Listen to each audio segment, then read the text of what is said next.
That's very interesting. I read an article, I think it was towards the end of last year. There's this new, and please keep me honest, I'm not a doctor, but there's this new approach at prevention that's making some waves, and it has to do with the health of cells, right? So we talked about the liver and the heart, right? Well, if you go far enough, what you see is cells. And cells have particular behavior, right? And there's this idea that if I can come up with a routine or a regimen for myself that maximizes the potential for cells to be healthy, then it doesn't matter if a cell eventually these cells group together and become a heart, or these cells group together and become a liver, right? Because I'm kind of holistically taking care of everything. Do you see eye to eye with that, or is it far more complex than that? Yeah, I think at a high level, that's right. I mean, but I think every time it's cellular health, of course it's cellular health. I mean, because our body is made up of cells. And so absolutely we have to look after the cells, because inflammation happens at a cellular level. Oxidative stress happens at a cellular level. So I think that's very true. And in general, you want to keep all of your cells healthy. That's true. Certain cells, like liver cells, have a function, right? They detoxify, they metabolize, so there are certain things that you can do to support the cells in your liver, right? And I think, and then you can get deeper and look at the molecules. You can look at the parts of the cell. The cell membrane, for example, the little wrapping around the cells is very important. But it's more important in certain cell types than others, for example. So I think part of our challenge is even being able to measure that. We can use different technologies, the multi-omic technologies, and metabolomics and proteomics and all of those things that we use. I use them a lot. They're very valuable, but we're only collecting those from blood. Right, so I'm not doing a liver biopsy on everybody. I'm not doing a heart biopsy or a kidney biopsy and looking at the cells there. We're looking at what's floating through the bloodstream in most cases. So I think that's getting insight into your cellular health is, yes, your blood connects to every organ in your body, so it's a good way to look at it, but understanding the details of the cellular health is still a challenge, I think, for us. But yes, I agree with that in terms of our bodies are made up of cells. So yes, of course, cellular health is important. I do find a lot of people use that term when I see that in advertising. Oh, this is cellular health, or good for your cells. That's a red flag for me, because we need a little bit more detail around that. Yeah. Let me ask you a question. In the world, my world of engineering, there's a concept of diminishing returns when it comes to volume of data. Right, there is a point where too much data just doesn't give you the returns that you need or are expecting. Number one, do you agree with that? And number two, did you see that in the space of collecting the data from ourselves in order to learn more about ourselves? I think it's sort of yes and no. I think there's just so much that we still don't know about biology, right? There's molecules and proteins and receptors that are always being discovered. If you read the literature every day, there's a new discovery of a new molecule or a new pathway or a new protein. And so we're constantly learning, and we can't even, if you sequence, for example, the microbiome, we can sequence every gene that's in that, every piece of DNA that's in, the trillions of cells in your gut that come out, say, in the stool. There's a lot we can't even identify still, right? We can look at the sequence, but we don't know what organism that came from. Wow. And so there's still a lot of unknowns in biology. And so the research, the data is important because we have to look for the patterns and the new things that we're not aware of yet.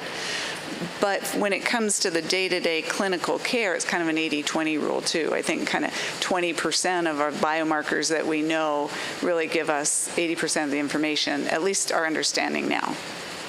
Do you feel, so if I paint you a picture of, I honestly can't remember where I learned this, but I learned it a few years back of this process of graduating. Data is what is the most abundant.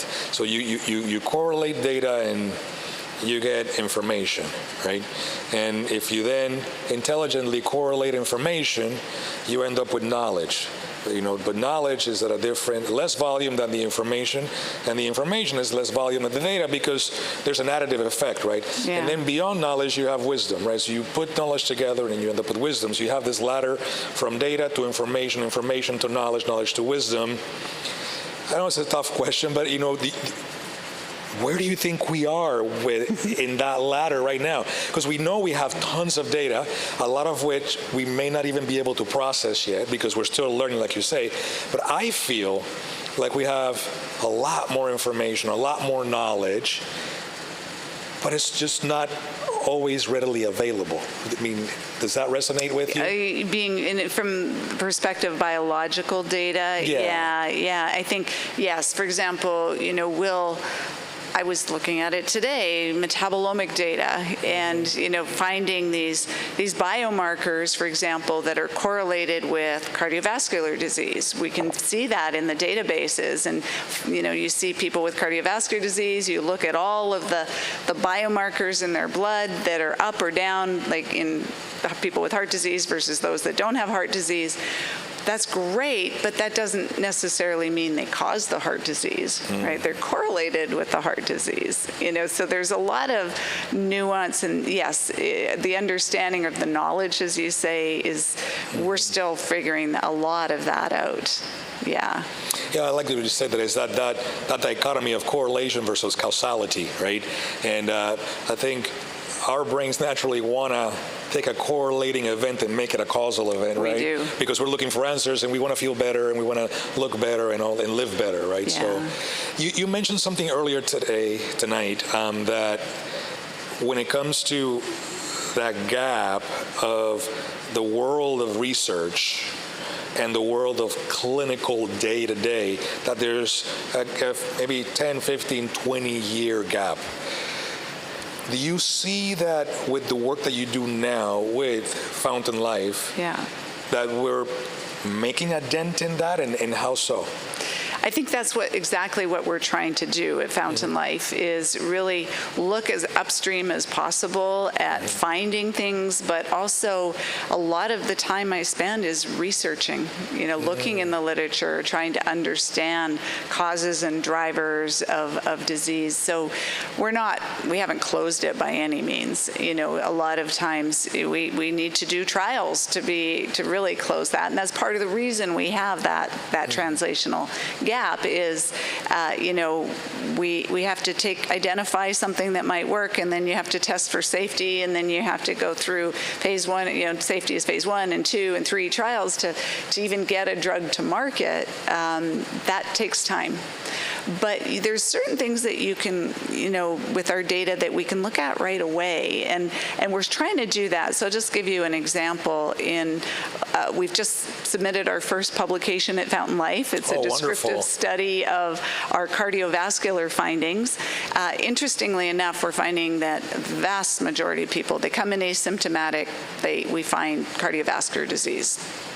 Even in people under 30 years old, we're finding 70% of people under 30 have at least the beginnings, if not more progressed cardiovascular disease.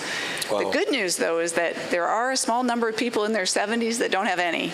So it doesn't mean it's inevitable. That's a really big finding. But then you start to look at what are the biomarkers that are correlated with cardiovascular disease.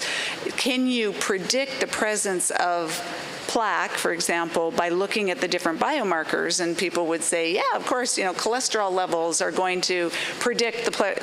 Absolutely not. There's no ability of people's cholesterol levels to predict whether they have plaque or not. We're not seeing any ability. The best we have is about a 40% ability to predict, and there's one biomarker that stands out above all the others in that prediction, and that's hemoglobin A1C, which is a measure of people's average blood sugar. over the last 3 months or so. So we know that people's sugar is much more predictive of whether they're going to have cardiovascular disease.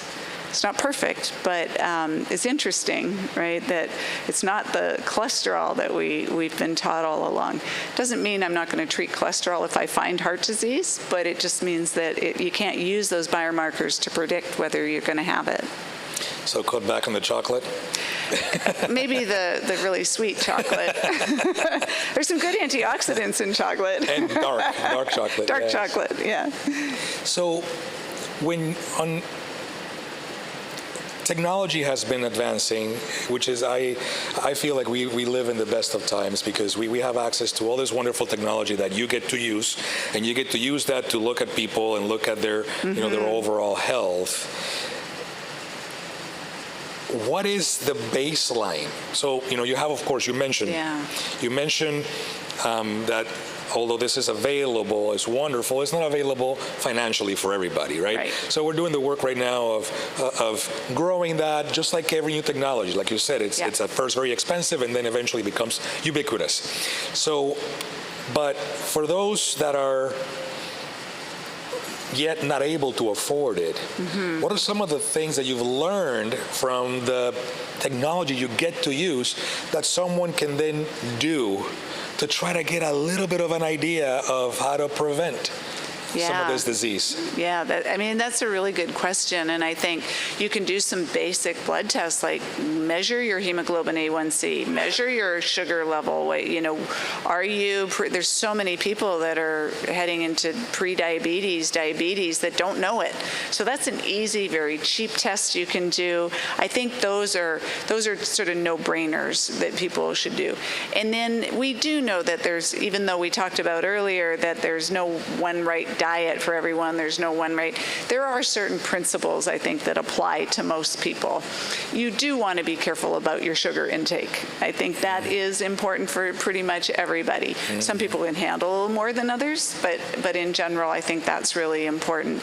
So, focus on plants, for your diet. I think that evidence is just overwhelming that a plant-forward diet is going to be beneficial. Getting all the different colors of the plants in your diet, eating the rainbow. That's really, I think, I often tell people, try to get 30 different plant-based foods every day. I start off with once a week, but then try to get every day. And if you include spices, if you include grains and nuts and seeds, and it's easy to do, actually. So variety is important, I think. So getting a good night's sleep, a fundamental 30 minutes of sleep less a night can totally increase your inflammation. I think those are fundamentals that are, I think, important to everybody. Movement, maintaining muscle mass as you get older. We kind of call muscle the organ of longevity. That's, I think, fundamental for pretty much everybody, because as we get older, we get frail and we get sarcopenic, or we lose our muscle mass and our bone density. But other types of imaging as well to look at, just because I reminded myself with bone density, just do a DEXA scan. Now, we do them at Fountain Life, but they're also pretty cheap to get, really easy. Measure your bone density, because you don't know, you can't feel it, right? These are all things, unless it's really bad or they're really low or really high, you can't feel your blood sugar. Unless, you break a bone, you don't know what your bone density is. And so you have to measure those things, and those are really easy, low-hanging fruit that as we get older, everybody should be looking at doing, because, it's important to kind of, we used to have a tagline, be the CEO of your own health. It's important to take control and do that and be proactive for yourself, because if you don't do it, no one's going to do it for you.